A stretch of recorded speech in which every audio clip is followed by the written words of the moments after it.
To mai sauraro labari yanzu kai tsaye ya faɗo mana cikin wannan sabuwar tasha mai suna Arewa Hausa Top TV.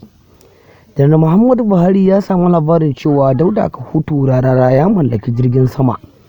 Da ya fito ya yi magana cewa gaskiya a binciki Dauda Kahutu Rarara da abin ya ɗaure mai kai.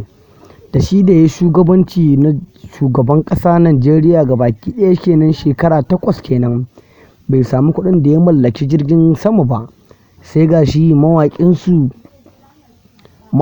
na Hausa na siyasa a ce ya mallaki jirgin sama, kwata-kwata abin ya ɗaure wa Janar Muhammadu Buhari kai.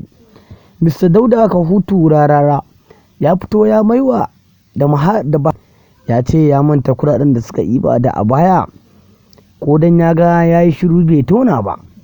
Janar Muhammadu Buhari ya nemi ya shigar da ƙara ga kotu da wannan kuɗi da Dauda Kahutu Rarara ya same su.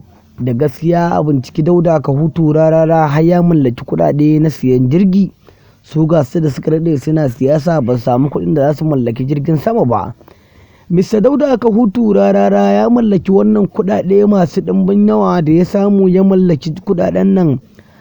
A sai wannan jirgin sama a wannan shekara ta 2023, kuma kun san dai yana tare da wannan shugaban ƙasa namu Dr. Bola Ahmad Tinubu. Ya ce bai kamata ma a tsaya ana bincikarsa ba tunda yana da Dauda Kahutu Rarara. Mr. Bola Ahmad Tinubu ya fito ya tsewa da Buhari maganganun da ya bayar a baya. Ya ce ya manta kudaden da ya iba Janar Muhammadu Buhari har ya sai biza ta Saudiya.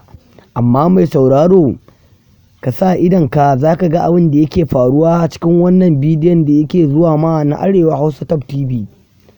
Sai ka ji mu a labari na gaba za ka san me yake wakana game da Buhari da Dauda Kahutu.